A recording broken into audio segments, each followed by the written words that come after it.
నమస్కారం. దూరదర్శన్ వార్తలకు స్వాగతం. నేను సందీప్. ముందుగా వార్తల్లోని ముఖ్యాంశాలు. నేరాభియోగాల నేతల తొలగింపు బిల్లుపై రాజ్యసభలో ప్రతిష్టంభన. బిల్లును తీవ్రంగా వ్యతిరేకిస్తూ విపక్షాల ఆందోళన. మధ్యాహ్నం 2 గంటల వరకు రాజ్యసభను వాయిదా వేసిన డిప్యూటీ చైర్మన్. నిరవధికంగా వాయిదా పడిన లోక్సభ. నేరాభియోగాల నేతల తొలగింపు బిల్లును ప్రజలు స్వాగతిస్తున్నారన్న కిషన్ రెడ్డి. బిల్లుపై కాంగ్రెస్ వైఖరిని తప్పుపట్టిన కేంద్ర మంత్రి. అన్ని రాజకీయ పక్షాలకు బిల్లు సమానంగా వర్తిస్తుందని స్పష్టీకరణ. ఇండియా కూటమి ఉపరాష్ట్రపతి అభ్యర్థిగా justice Sudarshan Reddy nomination. Rajya Sabha secretary general Pramod Chandra మోదీకి నామపత్రం అందజేత. హాజరైన మల్లికార్జున్ ఖర్గే, సోనియా, రాహుల్. వ్యవసాయ శాఖ అధికారులతో మంత్రి తుమ్మల వీడియో కాన్ఫరెన్స్. భారీ వర్షాలు, యూరియా సరఫరాపై సమీక్ష. గోదావరి వరదలపై అప్రమత్తంగా ఉండాలని జిల్లా అధికారులకు ఆదేశాలు. లిపు లేక్ కనుమ ద్వారా చైనాతో భారత్ సరిహద్దు వాణిజ్యాన్ని తిరిగి ప్రారంభించడంపై నేపాల్ అభ్యంతరం. ఖాట్మండు అభ్యంతరాలను తోసిపుచ్చిన భారత విదేశాంగ మంత్రిత్వ శాఖ. నేపాల్ వాదనలు అసమగ్రంగా ఉన్నాయని విమర్శ. ఎగువ ప్రాంతాల నుంచి వస్తున్న వరదలతో నిండుకుండల్లా మారిన ప్రాజెక్టులు. శ్రీశైలం, నాగార్జున సాగర్ ప్రాజెక్టుల నుంచి నీటి విడుదల. భద్రాచలం దగ్గర 52 అడుగుల మేర ప్రవహిస్తున్న గోదావరి నది. రాష్ట్రంలో పలు జిల్లాల్లో మరో 3 రోజులు భారీ వర్షాలు. ఆయా జిల్లాలకు ఎల్లో అలర్ట్ జారీ చేసిన వాతావరణ కేంద్రం. వార్తల్లోని వివరాలు. నేరాభియోగాల నేతల తొలగింపు బిల్లుపై రాజ్యసభలో ప్రతిష్టంభన నెలకొంది. ఈ బిల్లును వ్యతిరేకిస్తూ విపక్షాలు తీవ్రంగా ఆందోళన చేపట్టారు.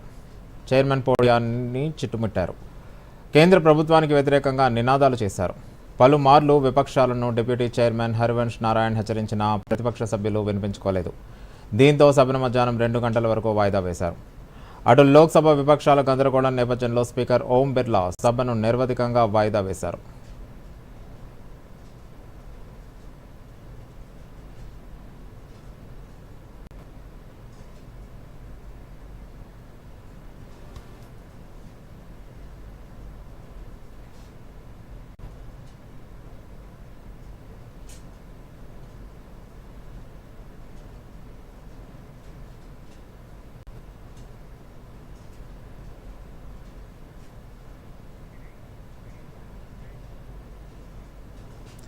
ప్రతిపక్షాలు ఉపరాష్ట్రపతి అభ్యర్థి జస్టిస్ బి సుదర్శన్ రెడ్డి తన నామినేషన్ పత్రాలను దాఖలు చేశారు.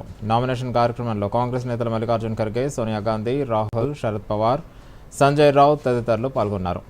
అంతకుముందు జస్టిస్ సుదర్శన్ రెడ్డి పార్లమెంట్ ప్రాంగణంలోని సర్దార్ వల్లభాయ్ పటేల్, మాజీ ప్రధాని జవహర్లాల్ నెహ్రూ విగ్రహాలకు పూలమాలలు వేసి నివాళులర్పించారు. నామినేషన్ల దాఖలుకు ఈరోజు చివరి తేదీ కాగా ఆగస్టు 25లోపు అభ్యర్థిత్వాన్ని ఉపసంహరించుకోవచ్చు. సెప్టెంబర్ 9న ఎన్నికలు జరగనున్నాయి. ఓట్ల లెక్కింపు కూడా అదే రోజున జరగనుంది.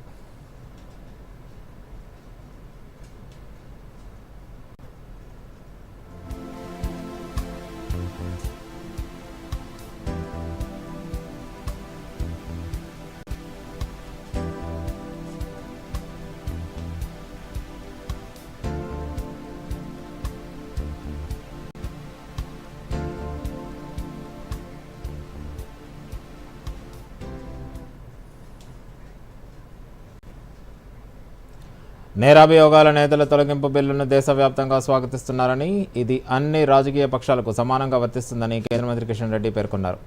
ఈ బిల్లు ఏ పార్టీని లక్ష్యంగా చేసుకోలేదని, తమకు వర్తిస్తుందని స్పష్టం చేశారు. ఇవాళ ఉదయం ఢిల్లీలో కేంద్ర మంత్రి మీడియా సమావేశం నిర్వహించారు. ఈ సందర్భంగా కిషన్ రెడ్డి మాట్లాడుతూ కాంగ్రెస్ నేతలు నేరాభియోగాల నేతల తొలగింపు బిల్లుపై అసంతృప్తి వ్యక్తం చేయడం ఆశ్చర్యకరమన్నారు. విపక్ష కూటమి లోక్సభలో అనుచితంగా వ్యవహరిస్తోందని విమర్శించారు. ఈ బిల్లు ప్రకారం తీవ్ర నేర ఆరోపణలతో 30 రోజుల పాటు జైలులో ఉన్న ముఖ్యమంత్రులు, మంత్రులు, ప్రధానమంత్రి 31వ రోజు పదవి నుంచి తొలగిస్తారని తెలిపారు. బీజేపీ ప్రభుత్వం సిఏఏ, ట్రిపుల్ తలాక్ రద్దు, భారతీయ న్యాయ సంహిత వంటి సంస్కరణలతో దేశహితం కోసం పనిచేస్తుందని కిషన్ రెడ్డి పేర్కొన్నారు.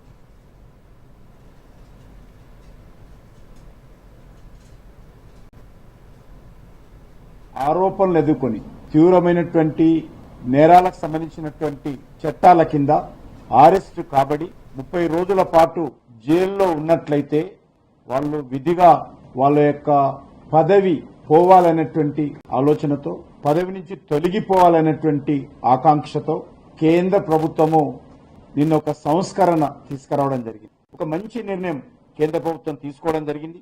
కానీ దురదృష్టము కాంగ్రెస్ పార్టీ కూటమి బరి తెగించి నిన్న లోక్సభలో వ్యవహరించినటువంటి తీరు, ఆ పార్టీ వ్యవహరిస్తున్నటువంటి మరి వ్యవహారము, ఆ పార్టీ వ్యక్తం చేస్తున్నటువంటి అభిప్రాయాలు చాలా దురదృష్టకరమని ఈ సందర్భంగా మనవి చేస్తా ఉన్నాను.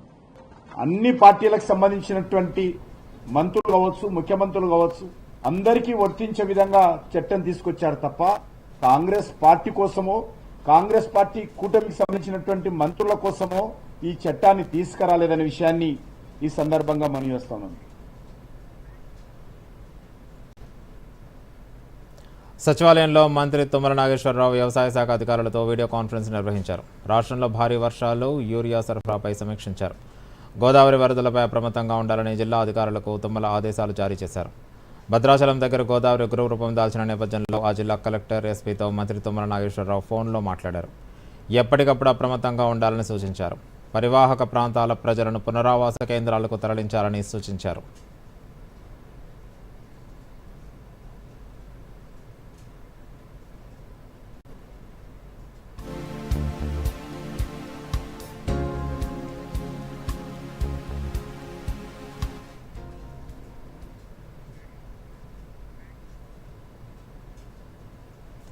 సింగరేణి బొగ్గుగని కార్మికులకు ఎమ్మెల్సీ కవిత బహిరంగ లేఖ రాశారు. టీజీబీకేఎస్ గౌరవ అధ్యక్షుడిగా ఎన్నికైన కొప్పుల ఈశ్వర్కు శుభాకాంక్షలు తెలిపారు.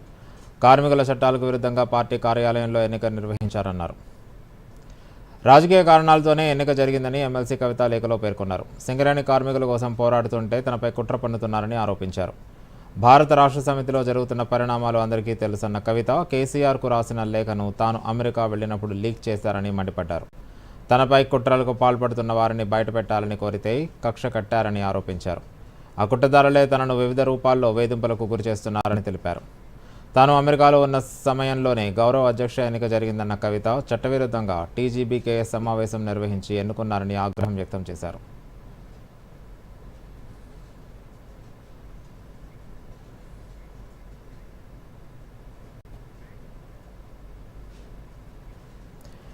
జూబ్లీహిల్స్ అసెంబ్లీ నియోజకవర్గ ఉప ఎన్నికల కోసం భారత ఎన్నికల సంఘం స్పెషల్ సమరీ రివిజన్ షెడ్యూల్ను విడుదల చేసింది.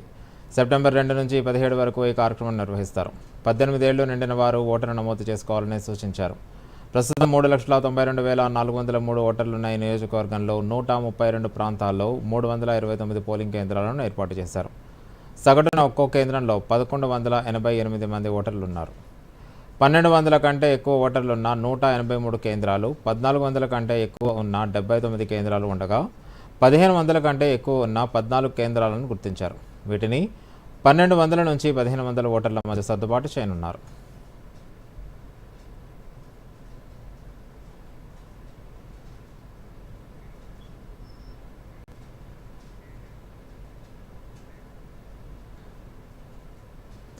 హైదరాబాద్లోని కూకట్పల్లి హౌసింగ్ బోర్డ్ కాలనీలో ఎకరా ధర రికార్డు స్థాయిలో ఏకంగా 70 కోట్ల రూపాయలు పలికింది. కేపీహెచ్బీ 4వ ఫేజ్లో ఉన్న 7 ఎకరాల 33 గుంటల స్థలానికి హౌసింగ్ బోర్డ్ ఈ వేలం నిర్వహించగా 547 కోట్ల రూపాయల భారీ ధర పలికింది. Godrej properties, Aurobindo realty, prestige estates, Ashoka builder వంటి సంస్థలు ఈ వేలంలో పాల్గొన్నాయి. ఎకరాకు హౌసింగ్ బోర్డ్ కనీస ధరను 40 కోట్ల రూపాయలుగా నిర్ణయించింది. బిడ్లో పాల్గొన్న సంస్థలు 46 సార్లు ధరను పెంచుతూ పోటీపడ్డాయి. చివరకు గోద్రేజ్ ప్రాపర్టీస్ సంస్థ ఈ వేలాన్ని ఎకరా 70 కోట్ల రూపాయల ధరకు దక్కించుకుంది.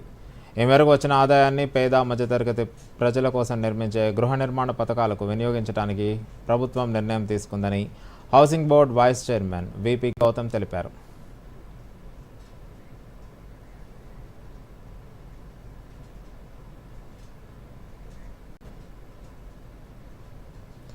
రాష్ట్రానికి మణిహారమైన యాదాద్రి థర్మల్ ప్లాంట్ స్టేషన్ పనులు శరవేగంగా కొనసాగుతున్నాయి. ఇప్పటికే 2 యూనిట్లు ప్రారంభం కాగా మిగిలిన 3 యూనిట్ల నిర్మాణాలు పనులు యుద్ధ ప్రాతిపదికన జరుగుతున్నాయి.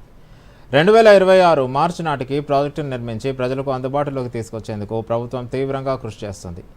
యాదాద్రి థర్మల్ పవర్ స్టేషన్ నిర్మాణ పనుల పురోగతిపై దూరదర్శన్ యాదగిరి ప్రత్యేక కథనం. రాష్ట్రంలో విద్యుత్ కోతలు లేకుండా నిరంతరాయంగా వ్యవసాయానికి నాణ్యమైన విద్యుత్ను సరఫరా చేసి మిగులు విద్యుత్ కలిగిన రాష్ట్రంగా తీర్చిదిద్దాలనే లక్ష్యంతో యాదాద్రి థర్మల్ పవర్ ప్లాంట్ను ప్రభుత్వం చేపట్టింది. నల్గొండ జిల్లా దామరచర్ల మండలం వీళ్లపాలెం వద్ద సూపర్ క్రిటికల్ టెక్నాలజీతో YTPS నిర్మాణాన్ని తెలంగాణ జెన్కో చేపట్టింది. 34,500 కోట్లతో 4,000 మెగావాట్ల విద్యుత్ ఉత్పత్తి సామర్థ్యంతో 5 యూనిట్లను నిర్మిస్తోంది. ఇప్పటికే 2 యూనిట్లు విద్యుత్తును ఉత్పత్తి చేస్తూ ఉండగా మిగిలిన 3 యూనిట్ల ద్వారా 2026 మార్చి కల్లా విద్యుత్ ఉత్పత్తి చేసేందుకు శరవేగంగా పనులు కొనసాగిస్తోంది. 2015లో అప్పటి ముఖ్యమంత్రి కేసీఆర్ యాదాద్రి థర్మల్ పవర్ స్టేషన్కు శంకుస్థాపన చేశారు. అప్పటి నుండి పనులు జరుగుతున్నాయి. దశల వారీగా పవర్ ప్లాంట్ విద్యుత్ ఉత్పత్తిని ప్రభుత్వం జాతికి అంకితం చేస్తుంది. ఇటీవల డిప్యూటీ సీఎం భట్టి విక్రమార్క, మంత్రులు ఉత్తమ్, కోమటిరెడ్డి, అడ్లూరి లక్ష్మణ్లు మొదటి యూనిట్ను ప్రారంభించారు. ఇప్పటికే 2వ యూనిట్ను 2024 డిసెంబర్లో సీఎం రేవంత్ రెడ్డి జాతికి అంకితం చేశారు. ప్రస్తుతం ప్లాంట్లో 2 యూనిట్ల ద్వారా 1600 మెగావాట్ల విద్యుత్ ఉత్పత్తి అవుతోంది. 4000 మెగావాట్ల విద్యుత్ ఉత్పత్తి కోసం ప్రతిరోజు కనీసం 50,000 మెట్రిక్ టన్నుల బొగ్గు అవసరమవుతుంది. బొగ్గు రవాణా కోసం ప్రత్యేకంగా విష్ణుపురం నుండి ప్రాజెక్టు వద్దకు ప్రత్యేక రైల్వే లైన్తో పాటు రవాణా కోసం 14 రైల్వే బోగీలను కేటాయించారు. 4000 మెగావాట్ల విద్యుత్ ఉత్పత్తికి ఏటా 3.5 టీఎంసీల నీరు అవసరమవుతుంది. దీనికోసం కృష్ణా జలవనరుల సంఘం అనుమతితో అడవి దేవులపల్లి సమీపంలోని tail pond project Krishna back water నుంచి నీటిని వినియోగిస్తున్నారు. దీనికోసం 22 కిలోమీటర్ల పైప్ లైన్ వేసి 10 లక్షల క్యూబిక్ మీటర్ల సామర్థ్యం కలిగిన రిజర్వాయర్ను నిర్మించారు. అలాగే ఇక్కడ పనిచేసే అధికారులు, సిబ్బంది నివాస గృహాల కోసం 500 కోట్లతో యాదాద్రి టౌన్షిప్ను నిర్మిస్తున్నారు. యాదాద్రి థర్మల్ స్టేషన్ నిర్మాణంలో భాగంగా ప్రస్తుతం 3 యూనిట్ల పనులు శరవేగంగా కొనసాగుతున్నాయి. ఒక్కో యూనిట్ ద్వారా 800 మెగావాట్ల విద్యుత్ను ఉత్పత్తి చేయనుండగా ఇప్పటికే 1600 యూనిట్ల విద్యుత్ ఉత్పత్తి కొనసాగుతోంది. మిగిలిన 3 యూనిట్లను వచ్చే ఏడాది మార్చి కల్లా పూర్తి చేసి వాణిజ్య ఉత్పత్తి ప్రారంభించాలని జెన్కో లక్ష్యంగా పెట్టుకుంది. ఈ ప్లాంట్ నిర్మాణం పూర్తయితే ఒకే చోట 4000 మెగావాట్ల థర్మల్ పవర్ ప్లాంట్ కలిగిన ప్రాంతంగా నల్గొండ జిల్లా దామరచర్ల మండలం వీర్లపాలెం రికార్డులకు ఎక్కుతుంది. దేశంలోనే అతిపెద్ద థర్మల్ పవర్ ప్లాంట్ నల్గొండ జిల్లా దామరచర్ల మండలం వీర్లపాలెంలో నిర్మితమవుతుంది. ఇప్పటికే డిసెంబర్ 2024లో ముఖ్యమంత్రి రేవంత్ రెడ్డి మొదటి యూనిట్ని జాతికి అంకితం చేశారు. కాగా 2వ యూనిట్ని విద్యుత్ శాఖ మంత్రి బట్టి విక్రమార్క జాతికి అంకితం చేశారు. మొత్తం ఇది 4000 మెగావాట్ల విద్యుత్ ఉత్పత్తి కేంద్రంగా నెలకొల్పారు. మొత్తం 5 యూనిట్లలో యూనిట్కి 800 మెగావాట్ల చొప్పున 4000 యూనిట్ల విద్యుత్ ఉత్పత్తి జరగనుంది. ఇక్కడ ఫ్లూ గ్యాస్ డీసల్ఫేషన్ సిస్టమ్ వినియోగించనున్నారు. దీనికోసం ఉపయోగించే నీటి కోసం కూడా అడవిదేవులపల్లి నుంచి కృష్ణా వాటర్ని టేల్ పాండ్ ద్వారా యాదాద్రి పవర్ ప్లాంట్కి తీసుకురానున్నారు. అతిపెద్ద పవర్ ప్లాంట్ అయిన యాదాద్రి పవర్ ప్లాంట్ పనులు శరవేగంగా కొనసాగుతున్నాయి. వచ్చే సంవత్సరానికి 4000 మెగావాట్ల విద్యుత్తు ప్రజలకు అందుబాటులోకి రానుంది. నల్గొండ నుంచి Manjula, Doordarshan. Bureau report, Doordarshan news.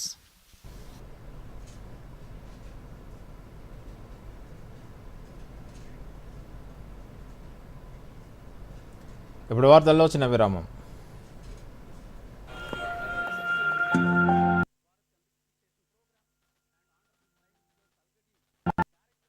ఇది చూపించండి. పోయింది నీ ప్రైజ్ మనీ. కాస్తైనా ఇన్వెస్ట్ చేసుకో. వచ్చేప్పుడు చేసేసా మొబైల్తో. ఎందులో? గవర్నమెంట్ సెక్యూరిటీస్ లో. RBI retail direct mobile app ఉందిగా. రీటైల్ డైరెక్ట్ స్కీమ్ ద్వారా ఇన్వెస్ట్మెంట్ అంటే మెచ్యూరిటీకి guaranteed returns. No brokerage, no hidden fees. మెచ్చుకున్నాం.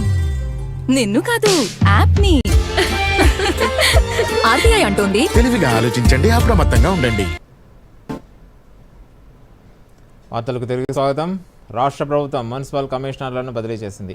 ఈ మేరకు మేడ్చల్ మండలంలోని గుండ్లపోచంపల్లి, ఎల్లంపేట మున్సిపల్ కమిషనర్లు బదిలీ అయ్యారు. గుండ్లపోచంపల్లి కమిషనర్గా విధులు నిర్వహిస్తున్న స్వామిని ఎల్లంపేట మున్సిపల్ కమిషనర్ నిత్యానందన్ను పోచారం మున్సిపాలిటీకి బదిలీ చేస్తూ ఆయన స్థానంలో వెంకట గోపాల్ను గుండ్లపోచంపల్లి మున్సిపల్ కమిషనర్గా రాష్ట్ర ప్రభుత్వం నియమించింది. మొత్తంగా 41 మందిని బదిలీ చేస్తూ ప్రభుత్వం ఉత్తర్వులు జారీ చేసింది.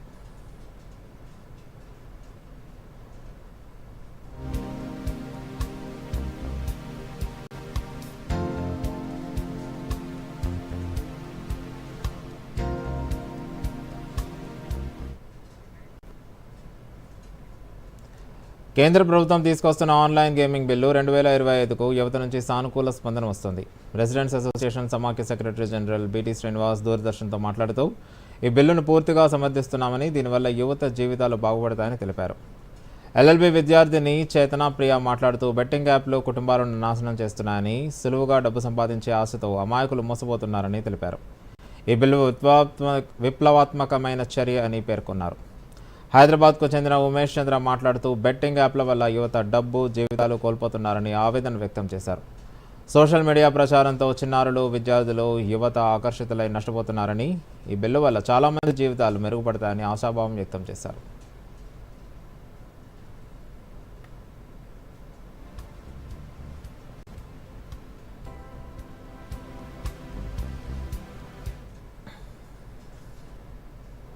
ఏదైతే భారత ప్రభుత్వం పార్లమెంట్లో ప్రవేశపెడుతున్న బెట్టింగ్ మరియు గేమింగ్ యాప్ నిషేధ బిల్లు ఏదైతే ఉందో, కంట్రోల్ బిల్లు ఉందో, దాన్ని పూర్తిగా సమర్థిస్తున్నాం. ఎందుకంటే దీని మూలాన వేల సంఖ్యలో యూత్ చాలా నష్టపోతున్నారు. అలాగే కాకుండా ఈ బెట్టింగ్ యాప్ మరియు గేమింగ్ యాప్ల మూలాన చాలామంది ఈ మధ్యనే కొన్ని గణాంకాల ప్రకారం మన తెలుగు రాష్ట్రాల్లో, తెలంగాణ, ఆంధ్రప్రదేశ్లో గత 2 సంవత్సరాల్లో 30 మంది ఆత్మహత్యలు చేసుకున్నారు. చాలా మంది పిల్లలు వాళ్ళ ఫోన్స్ వాడి వాళ్ళు ఏం చేస్తున్నారో తెలియక బెట్టింగ్ యాప్స్ అనేవి చాలా తీవ్రంగా వాడేస్తున్నారు. యూపీఐ పేమెంట్స్ అనేవి చాలా ఎక్కువ చేసేస్తున్నారు. దీనివల్ల చాలా మంది పేరెంట్స్ డబ్బులు కోల్పోతున్నారు. ఇది కేవలం సోషల్ మీడియా వల్లనే. ఎందుకంటే చాలా మంది సినీ యాక్టర్స్ కానీ క్రికెటర్స్ కానీ దీన్ని ప్రమోట్ చేయడం వల్ల వాళ్ళు అట్రాక్ట్ అయిపోతున్నారు. ఈజీగా అట్రాక్ట్ అయిపోయి పేమెంట్స్ అనేవి ఫాస్ట్గా చేసేస్తున్నారు. బెట్టింగ్ యాప్స్ గురించి ఒక బిల్ ఇంట్రడ్యూస్ చేశారు. అది చాలా ఉన్నతమైన గొప్ప బిల్ అనేది నా ఒపీనియన్. ఎందుకంటే మన ఇండియాలో, భారతదేశంలో ఎంతో మంది యూత్ అనేవాళ్ళు చాలా మంది ఉన్నారు. అలాగే మన తెలంగాణలో కూడా ఎంతో మంది యూత్ ఉన్నారు. వాళ్ళందరూ ఈ బెట్టింగ్ యాప్స్ కి ఎంతో బలైపోతున్నారు. ఇది నాకు చాలా బాధ కలిగిస్తుంది. ఎందుకంటే మన బెట్టింగ్ యాప్స్ అనేది ఎందుకు వాళ్ళు అడిక్ట్ అవుతున్నారంటే దెర్ ఇస్ అ రీజన్. ఈ సోషల్ మీడియా అనేది it is playing a very good role in attracting the youth to do these acts. I thank the government and India government for introducing this bill in the parliament, and I want to support this bill. Hyderabad global capability సెంటర్లకు అడ్డాగా మారింది. వాణిజ్య, స్థిరాస్తి రంగంలో హైదరాబాద్కు global capability సెంటర్ల జోరు కొనసాగుతుంది. అతిపెద్ద ఐటీ, ఆర్థిక సేవలు, జీవశాస్త్రాల విభాగానికి చెందిన కంపెనీలు హైదరాబాద్లో తమ సెంటర్లను ఏర్పాటు చేసేందుకు విపరీతమైన ఆసక్తిని కనబరుస్తున్నాయి. గ్లోబల్ క్యాపబిలిటీ సెంటర్లపై డిడి యాదగిరి ప్రత్యేక కథనం. అంటే బెంగళూరు, చెన్నై అనే మాటలు వినిపించేవి. కానీ ఇప్పుడు పరిస్థితి మారిపోయింది. ప్రస్తుతం ఐటీ అంటే హైదరాబాద్ వైపు చూస్తున్నారు. భాగ్యనగరంలో పెద్ద పెద్ద అంతర్జాతీయ కంపెనీలు తమ గ్లోబల్ క్యాపబిలిటీ సెంటర్లు ఏర్పాటు చేసేందుకు ఆసక్తి చూపిస్తున్నాయి. దేశంలో జీసీసీల లిస్టులో చూస్తే బెంగళూరు అగ్రస్థానంలో ఉన్నప్పటికీ హైదరాబాద్ నగరం 2వ స్థానంలో ఉంది. రియల్ ఎస్టేట్ కన్సల్టింగ్ సేవల సంస్థ అయిన వెస్టియన్ తాజా నివేదిక ప్రకారం కొత్త జీసీసీలను ఆకర్షించడంలో బెంగళూరు నగరానికి హైదరాబాద్ గట్టి పోటీ ఇస్తుంది. ప్రస్తుతం మన దేశంలో 1700 జీసీసీలు ఉన్నాయి. ఇందులో బెంగళూరులో 487 కేంద్రాలు ఉండగా హైదరాబాద్లో 273 కేంద్రాలు ఏర్పాటయ్యాయి. ఆ తర్వాత 3వ స్థానంలో ఉన్న చెన్నై కూడా కీలక పాత్ర పోషిస్తుంది.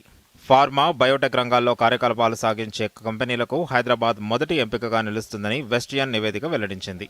అగ్రశ్రేణి బహుళజాతి కంపెనీలకు చెందిన గ్లోబల్ క్యాపబిలిటీ సెంటర్లను ఆకర్షించడంలో హైదరాబాద్ సఫలమవుతుంది. రోజు రోజుకి కొత్త కంపెనీలు ఇక్కడ కొలువుదీరుతున్నాయి. ఇందులో ఆర్థిక సేవలు, జీవశాస్త్రాల విభాగానికి చెందిన కంపెనీలు ఎక్కువగా ఉండటం మరో ప్రత్యేకత. గత కొద్ది వారాల్లోనే అమెరికా, ఆస్ట్రేలియా, ఐరోపా దేశాలకు చెందిన కంపెనీలు తమ జీసీసీలను ఇక్కడ ఏర్పాటు చేశాయి. యుఎస్కి చెందిన సంపద నిర్వహణ, ఆర్థిక సేవల సంస్థ అమెరిప్రైస్ ఫైనాన్షియల్, అమెరికాకి చెందిన డైరీ, పశుపోషక ఉత్పత్తుల సంస్థ ల్యాండ్ ఓలెక్స్, ఆటోమేటివ్ సర్వీసెస్ సంస్థ హాల్ మ్యాన్ హైదరాబాద్లో తమ జీసీసీలను ఏర్పాటు చేశాయి. ఆస్ట్రేలియాకు చెందిన ఇన్వెస్ట్మెంట్ బ్యాంక్ మెక్వారీ గ్రూప్, జర్మనీలోని ఫ్రాంక్ఫర్ట్ స్టాక్ ఎక్స్చేంజ్ నిర్వహించే సంస్థ అయిన డాయిష్ బోర్స్ సైతం హైదరాబాద్లో జీసీసీ కేంద్రాలను ఇటీవల ఏర్పాటు చేశాయి. ముఖ్యంగా భాగ్యనగరంలో జీవశాస్త్రాలు, ఫార్మా రంగానికి చెందిన అనేక కంపెనీలు ఇప్పటికే తమ కేంద్రాలను ఏర్పాటు చేశాయి. అగ్రగామి 10 ఫార్మా కంపెనీల్లో 8 కంపెనీలు హైదరాబాద్లో జీసీసీలు నెలకొల్పాయి.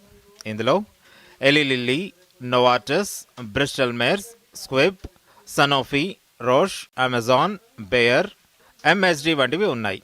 ఇవే కాకుండా హెల్త్ కేర్ సేవల సంస్థ అయిన ఎవర్ నార్త్, ప్రపంచంలోని అతిపెద్ద యానిమల్ హెల్త్ కంపెనీ అయిన జోటిస్ తమ పరిశోధనా కేంద్రాలను ఇక్కడ తమ కార్యకలాపాలను నిర్వహిస్తున్నాయి.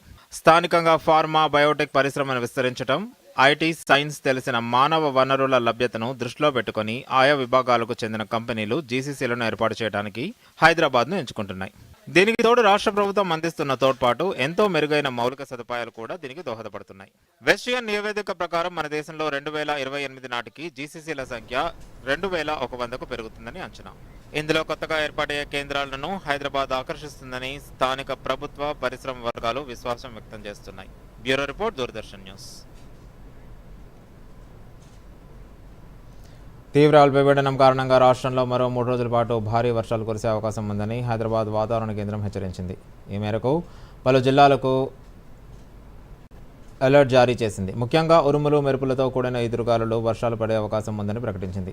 నేడు ఆదిలాబాద్, భద్రాద్రి కొత్తగూడెం, మహబూబాబాద్, మంచిర్యాల, మేడ్చల్, మల్కాజ్గిరి, ములుగు, నిర్మల్, నిజామాబాద్, హైదరాబాద్, జగిత్యాల, భూపాలపల్లి, కరీంనగర్, ఆసిఫాబాద్, పెద్దపల్లి, రంగారెడ్డి, సంగారెడ్డి, వికారాబాద్, రాజన్న సిరిసిల్ల జిల్లాల్లో భారీ వర్షాలు కురుస్తాయని అంచనా వేసింది.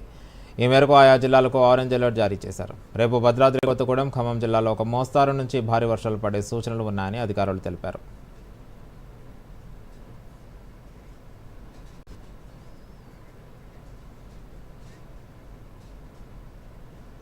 నాగార్జునసాగర్ జలాశయానికి భారీగా వరద ప్రవాహం వచ్చి చేరుతుంది. దీంతో 26 గేట్లు ఎత్తి నీటిని విడుదల చేస్తున్నారు.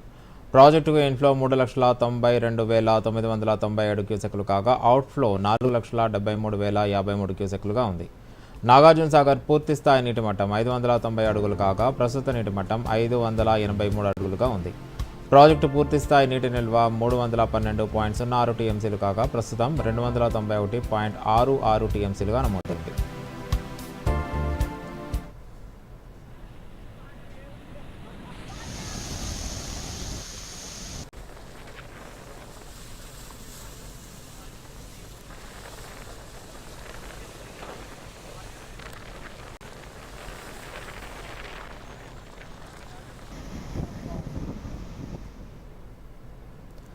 శ్రీశైలం జలాశయానికి వరద ప్రవాహం మరింత పెరుగుతోంది. జూరాల, సుంకేసుల ప్రాజెక్టుల నుంచి వరద వచ్చి చేరుతుంది. శ్రీశైలం ప్రాజెక్టుకు ఇన్ఫ్లో 4,98,022 క్యూసెక్కులు వస్తుంది. జలాశయం నుంచి 5,13,540 క్యూసెక్కులు విడుదల చేస్తున్నారు. పోతిరెడ్డిపాడు హెడ్ రెగ్యులేటర్ నుంచి 30,000 క్యూసెక్కులు, ఎడమగట్టు విద్యుత్ కేంద్రం నుంచి 35,315 క్యూసెక్కులు, కుడిగట్టు విద్యుత్ కేంద్రం నుంచి 29,595 క్యూసెక్కులు విడుదల చేస్తున్నారు. 10 స్పిల్వే గేట్లను 18 అడుగులు ఎత్తి 4,18,630 క్యూసెక్కులు నాగార్జునసాగర్కు విడుదల చేస్తున్నారు. శ్రీశైలం పూర్తి స్థాయి నీటి మట్టం 885 అడుగులు కాగా ప్రస్తుతం 881.60 అడుగులకు చేరింది. ప్రాజెక్టు పూర్తి స్థాయి నీటి నిల్వ సామర్థ్యం 215.80 టీఎంసీలు కాగా ప్రస్తుతం 197.01 టీఎంసీలుగా నమోదైంది.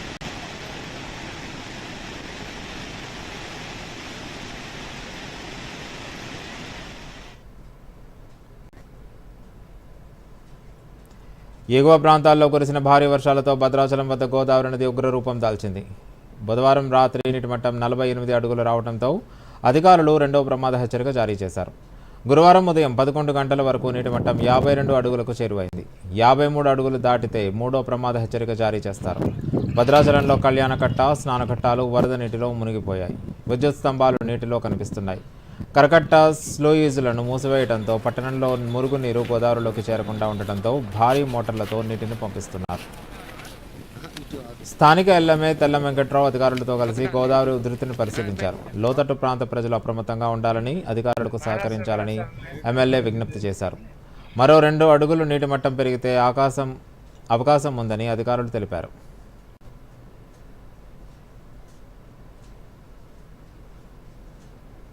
అలర్ట్గా ఉన్నారు. మన ఇంజనీరింగ్ డిపార్ట్మెంట్ కానీ, పంచాయతీరాజ్ కానీ, ఆర్ఐలు కానీ అందరూ కూడా ఒక టీముని పెట్టి 3 నెలల వరకు దీన్ని మానిటరింగ్ చేసుకుంటూ దీన్ని ఎటువంటి థ్రెట్ లేకుండా విస్తా కాంప్లెక్స్లో కానీ ఇంకొన్న వాటిని కానీ ఈరోజు ఆ బ్యాక్ వాటర్ వచ్చే దాంట్లో కానీ మన బ్యాక్ వాటర్లో కూడా కొద్ది థ్రెట్ ఉన్నది. ఆ బ్యాక్ వాటర్ వచ్చే దాంట్లో కూడా ఏమన్నా ఇంకొద్దిగా పెరిగితే ఖచ్చితంగా ఆ రోడ్డును కూడా మనం ఇసుక బస్తాలతో నింపి మనం అటు శాంతినగర్ కాలనీ కానీ, సుభాష్ నగర్ కాలనీలో కానీ వాటర్ రావడానికి కాపాడడానికి సిద్ధంగా ఉన్నాం. ఇప్పటి వరకు ప్రజలందరూ కూడా అప్రమత్తంగానే ఉండాలని, లోతట్టు ప్రాంతాల్లో ఉన్న ప్రజలందరూ కూడా ఒకటే సూచన, మీరందరూ కూడా అప్రమత్తంగానే ఉండాలి. విపత్తు అనేది ఏ విధంగా ఎటు జరుగుతుందో ఎవరికి తెలియదు, కానీ మా సూచన ప్రకారంగా ఈరోజే మనకి ఎండగా ఉంది. నిన్న మొన్న అయితే చాలా హెవీ రెయిన్స్ వచ్చాయి. అలాంటిది ఏమన్నా అలా హెవీ రెయిన్స్ ఏమన్నా ఉంటే లోతట్టు ప్రాంతాల్లో ఉన్న వాళ్ళందరూ కూడా కొద్దిగా అప్రమత్తంగా ఉంటే మేము కూడా కోఆపరేట్ చేస్తాం, అధికారులు కూడా కోఆపరేట్ చేస్తారు. ఎగువన కురిసిన భారీ వర్షాలకు భద్రాద్రి ఉధృతంగా ప్రవహిస్తోంది. ప్రస్తుతం 51 అడుగుల వద్ద గోదావరి ఉంది. 53 అడుగులకు చేరితే మూడో ప్రమాద హెచ్చరిక జారీ చేయనున్నారు. మరోవైపు గోదావరి నీటి మట్టం 50 అడుగులు దాటడంతో చర్ల, పద్మశాల, పూనవరం, నెల్లిపాక, బూర్గంపాడు, రెడ్డిపాలెం, అశ్వాపురం, నెల్లిపాక రహదారులపై రాకపోకలు నిలిచిపోయాయి. వరద నీరు రోడ్లపై చేరడంతో అధికారులు రాకపోకలను నిషేధించారు. పోలీసులు బందోబస్తు ఏర్పాటు చేసి రోడ్లు దాటే ప్రయత్నాలను అడ్డుకుంటున్నారు. దీనిపై మరింత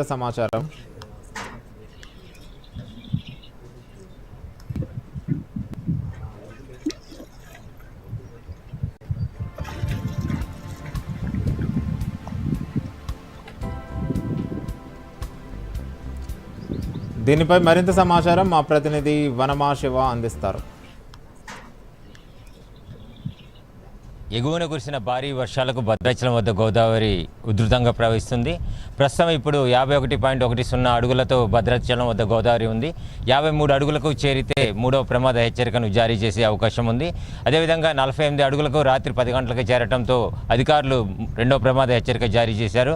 మొత్తంగా చూస్తే 50 అడుగుల పైన చేరడంతో చెర్ల రూట్లోని పర్ణశాల ఈ ప్రాంతం కూడా రోడ్డు మీదకి గోదావరి నీరు చేరడంతో రాకపోకలు నిలిచిపోయాయి. అదేవిధంగా ఇటు ఆంధ్ర వెళ్ళే ప్రాంతంలో కూడా రహదారి మీదకి నీరు చేరటంతో రాకపోకలు నిలిచిపోయాయి. బూర్గంపాడు, రెడ్డిపాలెం మధ్యన గోదావరి నీరు చేరటంతో ఇటు రాకపోకలను నిలిపివేశారు. అదేవిధంగా అశ్వాపురం మండలంలోని నెల్లిపాక ప్రాంతంలో గోదావరి నీరు వరద రోడ్డు మీదకి చేరింది. ఈ నేపథ్యంలో రాకపోకలను నిలిపివేసి పోలీస్ బందోబస్తు ఏర్పాటు చేశారు. అదేవిధంగా అధికారులు, ప్రజాప్రతినిధులు ఎప్పటికప్పుడు భద్రాచలం వద్ద గోదావరిని పరీక్షిస్తూ ఉన్నారు.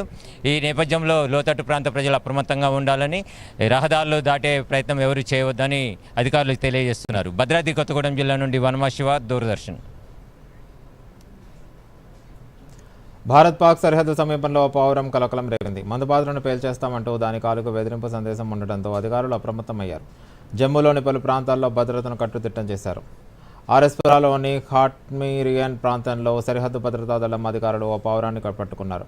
దాని కాలుకి ఉర్దూ, ఆంగ్లంలో సందేశం ఉంది. కాశ్మీర్ మాది, సమయం వచ్చింది, అది వస్తుంది అని ఉర్దూలో రాశారు. జమ్మూ స్టేషన్ EID బ్లాస్ట్ అని ఆంగ్లంలో రాసి ఉంది. దీంతో భద్రతాధికారులు అప్రమత్తమయ్యారు. జమ్మూ కాశ్మీర్ పోలీసులకు దీనిపై సమాచారం ఇచ్చారు. వెంటనే జమ్మూ రైల్వే స్టేషన్ సహా పలు ప్రాంతాల్లో భద్రతను కట్టుదిట్టం చేశారు. ఇక ఈ పౌరం ఇక్కడికి ఎలా వచ్చిందనే దానిపై అధికారులు దర్యాప్తు చేస్తున్నారు.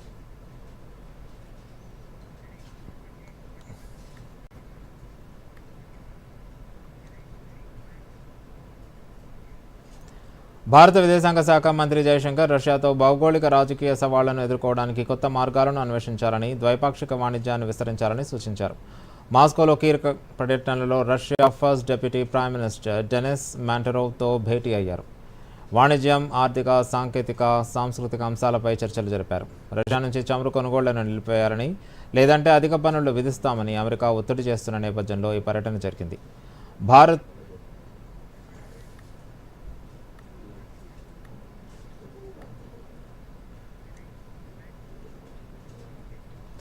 దేశీయ స్టాక్ మార్కెట్లు లాభాల్లో కొనసాగుతున్నాయి. మధ్యాహ్నం 12 గంటల సమయంలో సెన్సెక్స్ 264 పాయింట్లు పెరిగి 82,122 వద్ద, నిఫ్టీ 71 పాయింట్లు పెరిగి 25,122 వద్ద కొనసాగుతున్నాయి. Hatsun agro, Jupiter wagons, Concord biotech, granule India, ITI షేర్లు లాభాల్లో ఉండగా clean science and tech, Nazara technologies, fine organic, NIT learning షేర్ల విలువ కుంగింది. డాలర్తో పోలిస్తే రూపాయి విలువ మారకం స్వల్పంగా బలపడి 87.03 వద్ద ఉంది.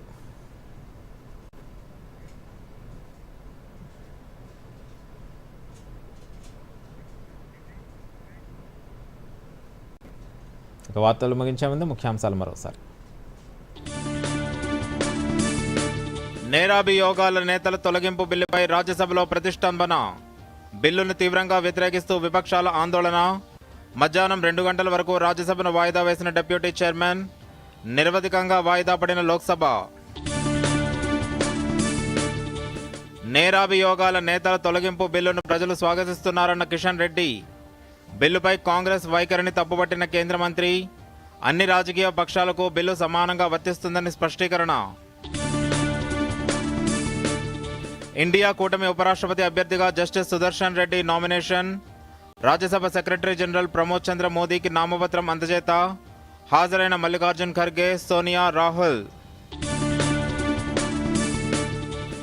వ్యవసాయ శాఖ అధికారులతో మంత్రి తుమ్మల వీడియో కాన్ఫరెన్స్. భారీ వర్షాలు, యూరియా సరఫరాపై సమీక్ష. గోదావరి వరదలపై అప్రమత్తంగా ఉండాలని జిల్లా అధికారులకు ఆదేశాలు.